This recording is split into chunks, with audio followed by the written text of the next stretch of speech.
6th of November, Rabbi Moore, Parsha Hashavua. Dinner for lunch. I was helping her out. Why is my Letting thing it off? go. Oh, good. I'm glad that I didn't inconvenience you. Shalom No. Aleichem. Shalom Aleichem, Rabbi Omari. Yes, I was wondering what happened to you. Been, waiting a few minutes. I had a little bit of trouble getting my Zoom working. I don't know what happened. I had to re-log in, and my password wasn't recognized. I had to recreate a password, and Wow. Yeah. Oy. Soros. Called modern technology. somehow I got it working, but it took me a while. Yoshikaya. Very good. Okay. Let's go. Parshas Vayera. First, how was your trip? My trip was great. We went because of my sister-in-law and brother-in-law's 50th wedding anniversary. Wow. We had a great time. They had a nice party, and we saw lots of relatives that came from all over the place. Great. Friends we haven't seen for years. It was very, very nice. And then on my side of the family, my cousin had her 75th birthday, and they had a big party for her. And people on my side of the family came in from all over the place. So it was really a great trip. Called a family reunion. Yeah. So you gave a speech of the state of the reunion. Right. Yeah. Okay, let's go. Lou, well, since you have absent for a little bit of time, we'll give you a chance to kick off this week. Okay. Vayera elav Hashem be'elonei mamrei v'hu yoshev Pesach ha'ohel kichom hayom. Right. Okay, so Hashem appeared to him, Abraham, in the plains of Mamre, and Abraham, was sitting at the entrance of the tent in the heat of the day. Right. So Rashi says, Vayera elav, he appeared to him, Levaker es hachole, to visit a sick person. Oh. Amar Rebbe Chama bar Chanina, Rebbe Chama bar Hanina said, son of Chanina said, Yom Shlishi v'milaso haya. It was the third day after the circumcision. Uva hakadosh baruch hu, and Hashem came v'sha'al bishlomo, to inquire after his welfare. Very good. Excellent. Well translated. Okay. Now, first thing the Parsha dwell on is, how does Rashi know that the whole purpose of Hashem appeared to him was to visit the sick? Maybe Kosh Baruch Hu wanted to speak to him. Well, I have a footnote that says he's getting it from Sota 14a. Yeah, so the point is, the Maharal explains that it must have been like I said, because we don't find any speech. We don't find Hashem saying anything to Avraham Avinu over here. So it says, Vayera elav Hashem Eloneinu mamrei v'yoshev Yisrael kol hayom, and Hashem doesn't say anything. So obviously the point of the Kosh Baruch Hu appearing to him was not to tell him something, but merely to visit him. But it says he inquired about his welfare. You mean it's mashma? He did say something, yeah. But Kosh Baruch Hu, it's not something which the Torah deems necessary to tell us what Hashem said. That's the point of it. Could be Hashem did say something.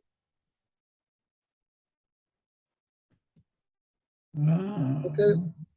Okay. The other interesting point is this is Vayera Elov Hashem. This is following on from the previous Parsha, because we know who Elov is. Otherwise, the Torah would have said specifically.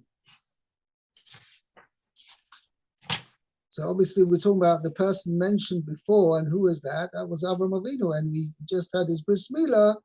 So subsequent to his bris milah, Hashem appeared to him. Obviously, there was some connection to it. I.e., came to see how he was doing.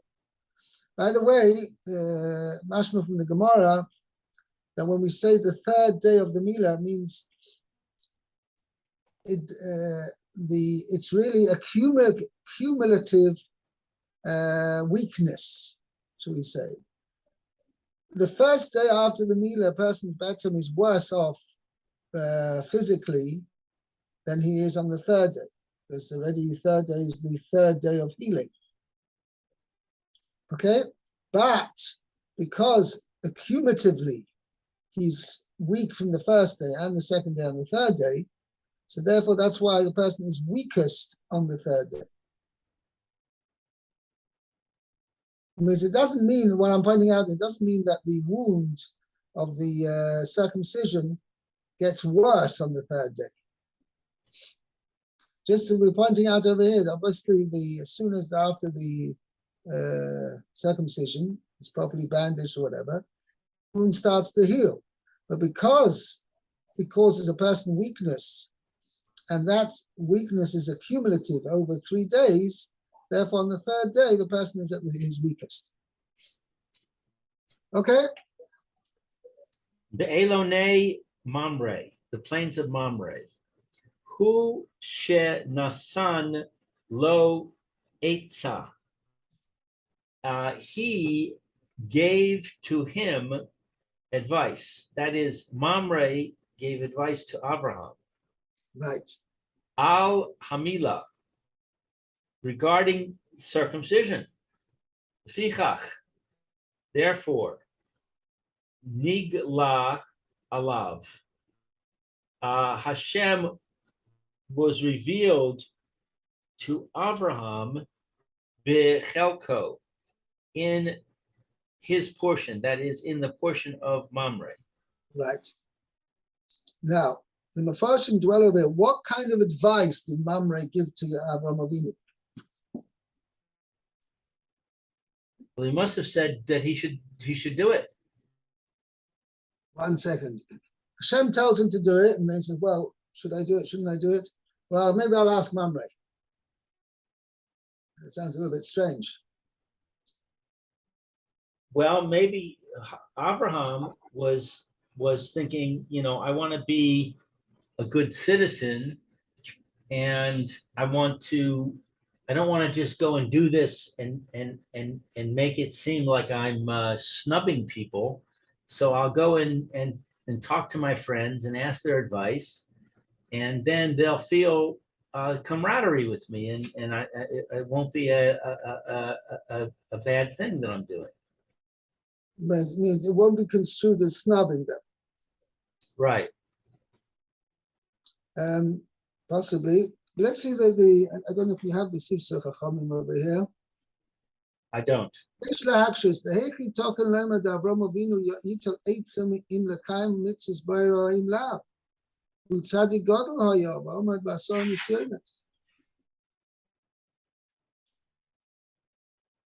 So he brings an answer from I think it's the Mizrahi. He says, really, what he was asking, should he do it now, before Hashem commands him, or should he wait till Hashem commands him?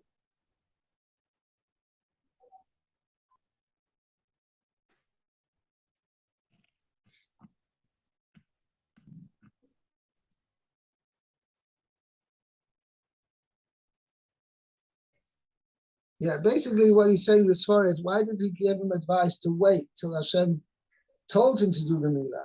We have to, first of all, this interesting point is that of all the mitzvahs, Avraham Avinu kept, that's a tradition, that Avraham Avinu kept all the mitzvahs of the Torah even before Hashem commanded him to do so. I mean, that's Hashem didn't command him to do any mitzvah with the exception of Bris Milah.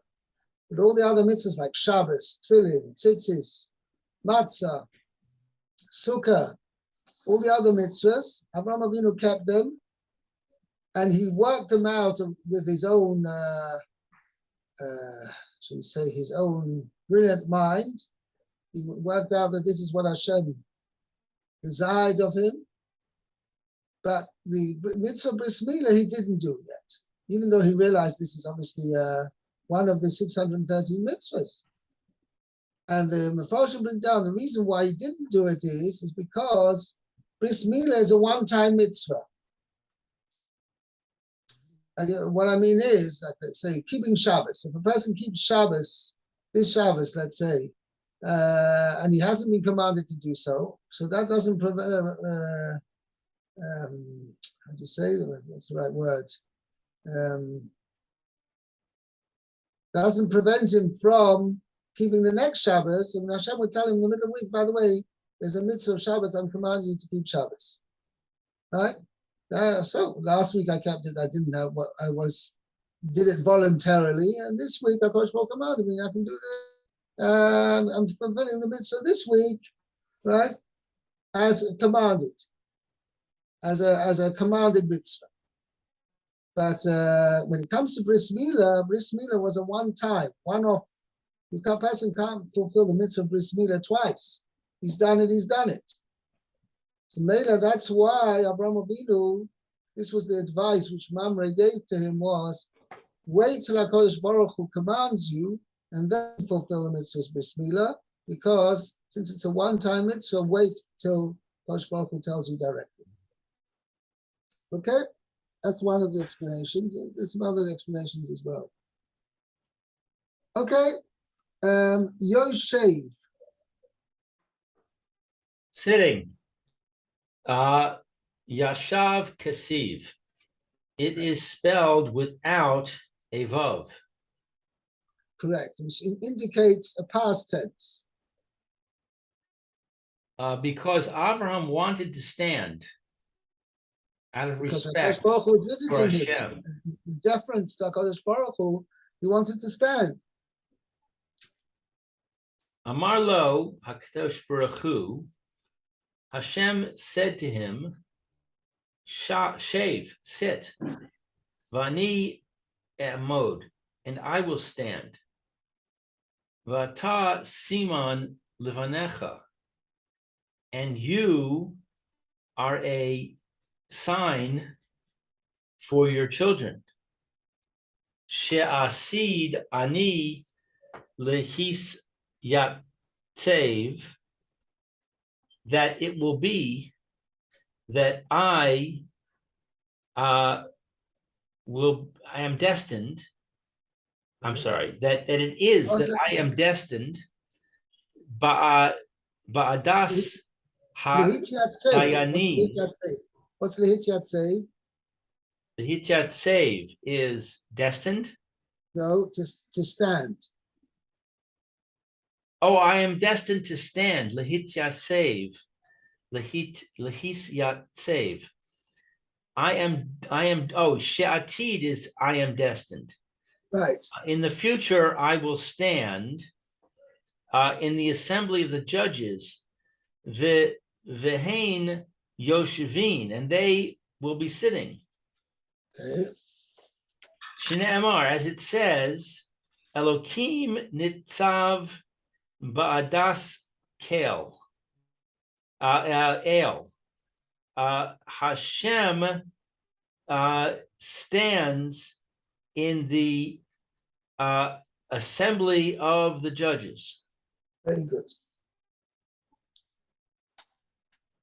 Okay. Pesach ha'ohel, the entrance of the tent. Lir'os im yesh over vashav, to see if there were passersby Very good. V'yachnisem b'veiso, and he would bring them into his house. Kechom hayom, in the heat of the day. Hotzi hakadosh baruch hu chama mi nartiko, and Hashem brought out the sun from its sheath, Good. whatever that means. Like a protective covering. Yeah. Shalo lahat richo beorchim, so that he would not be troubled with guests.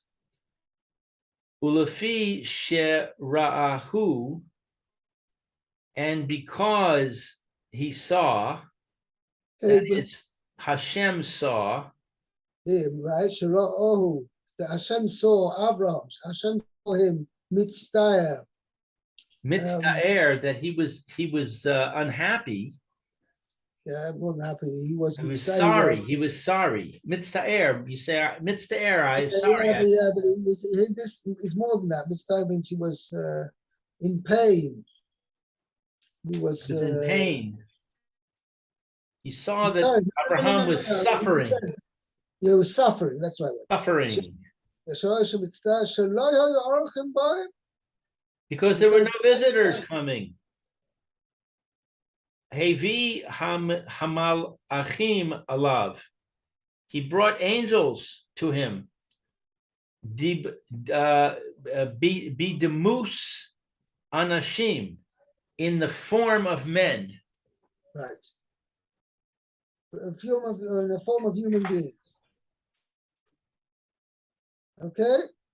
Now, there's some interesting points over here. First of all, you have to realize that Avraham Avinu, and this is what Rashi is pointing out, that Avraham Avinu was very weak over here. It was the third day, man of 99 years old, undergoing operation to remove his foreskin. And in fact, these Chazal say he did it himself. And well, obviously Hashem guided him. But anyway, pretty major operation for a man of 99 years old to carry out. And now it's already the third day, and accumulatively, this accumulative weakness, he's feeling very weak.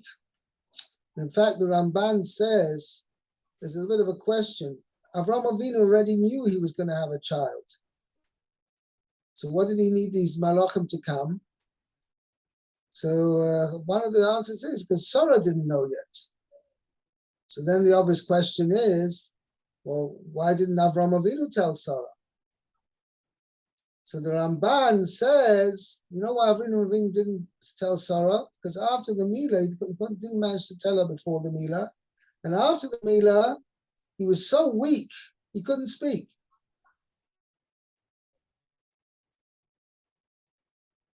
Okay?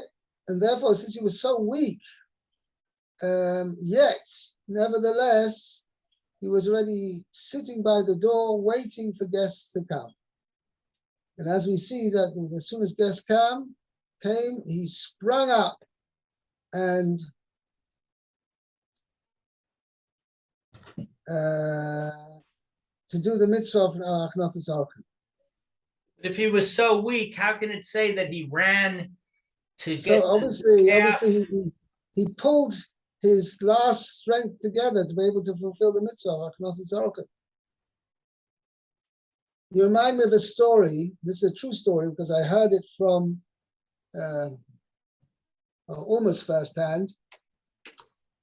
I don't know if you've heard of, it was a great Hasidic Rebbe, the Kloisenberger Rebbe. He was an amazing person, not just in fact, he was a tremendous tzaddik and a tremendous Talmud Chacham, but he also went through the camps and he provided a, shall we say, a spiritual mainstay, spiritual place of refuge for many Yidden, but he kept them going. When they were in the camps, he kept them going. And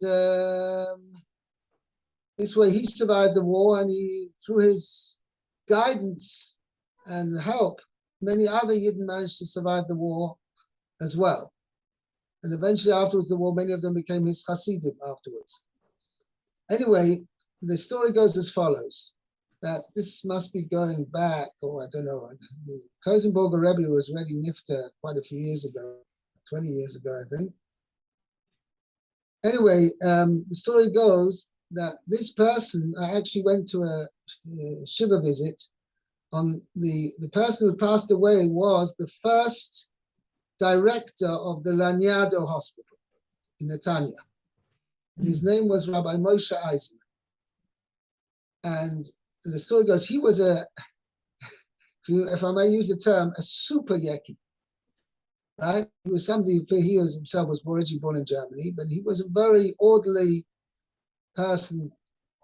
And as you know, I don't know if you're familiar, the Kloisenberger Rebbe was the one who founded the Laniado Hospital in Netanya. It was his idea, and he basically he pushed to get it through and did tremendous amount of work to get it built. But he knew he needed somebody, a good, orderly, Yeki person, run the hospital to be the director. So he chose this Rabbi Moshe Eisenman. But the story which I heard at the Shiva is, how did they get to be connected? How did the Kloisenberger Rebbe know about this Moshe Eisenman, to be able to choose him to be the director? So the story goes as follows, that both the Kloisenberger Rebbe and this Moshe Eisenman were lying in a hospital in Rochester, New York. Both had serious heart condition, and both were lying there. Anyway, it was in the middle of winter, and the Kloisenberger Rebbe was mamish suffering in pain because of his heart condition. He was needed an operation or a bypass or something like that. Anyway, he was lying in bed, and came Motzei Shabbos. Some of the people attending to the Rebbe said, Rebbe, there's a moon outside. You didn't say Kiddush Levana yet. So at which point, even though he'd been in tremendous pain, the Rebbe said, get my fur coat, right? Get my coat. I'm going to do Kiddush Levana. So he sprung out of bed. This is what I have. This is the way the son of this Moshe Eisenman told over the story, which he heard directly from his father. He said, the Kloisenberger Rebbe sprang out of bed, freezing weather outside, with snow outside, albeit he was wearing his coat, but he was outside, and said Kiddush Levana with all full Hasidic fervor as there was, and he said a tremendous Kiddush Levana, and he sang or whatever, and after about 10 minutes, he went back, came back into bed, and he couldn't speak because he was so, for the physical effort he'd gone through, right? He couldn't speak. So when this Moshe Eisenman saw this, he says, what's going on here? Who is this man? This is somebody. The kids said they got connected that way. And after eventually, that's why he chose Moshe Eisenman to. So Moshe Eisenman, albeit being a big Yeki, got very closely connected to the Kloisenberger Rebbe. And when the Kloisenberger Rebbe needed a director for his new hospital, he chose this Moshe Eisenman. Anyway, I just wanted to give an example of somebody can pull together extra, shall we say, extra grains of strength in order when he's got so excited to fulfill a mitzvah or something like that. And yet once those grains of strength have been spent, the person can be totally out of strength at all. So it was similar with Avraham Avinu. Avraham Avinu, he was taka, he was so weak, he couldn't even speak. Yet he was so desperate, I will even use the word, desperate to have guests. He could not let a day go by that he shouldn't have guests. So he was so desperate to have guests that he was sat outside, and even though HaKadosh Baruch Hu made the days especially hot. Okay, by the way, it's another interesting point that when a person invites guests, who's doing the favor to whom? Who's doing a tova to whom? You normally think that the balabais is doing a tova to the guests. Guests don't have anywhere to eat. And the balabais, he says, okay, you don't have anywhere to eat. Come in and I'll give you a meal, give a place to rest or whatever, etc. But you see from this mice over here, it's the other way around. That Avraham Avinu, since it was a tremendously hot day, what happened? Everybody stayed at home. The streets were deserted. Nobody went out. So, well, who needs a meal? Nobody needs a meal. So why is Avraham Avinu getting so upset? Everybody's at home. Everybody's settled. Okay, no Haknos Orchim today, because nobody's on the streets. Nobody's on the road. We don't need to invite anybody. So that should have been the response. The answer is no. Avraham Avinu, he wasn't doing chesed because people needed it. He was doing chesed because this was part of his way of serving Hashem. No day could go by without him doing chesed. Okay, good. And that's, in that respect, therefore, Hashem gave him this opportunity to not let that day go by that he wouldn't have guests. Okay? Okay, very good. Very good. We'll see, continue tomorrow, B'ezrat Hashem. Okay? Have a great day, Rabbi. everybody. Have a Great good day. day.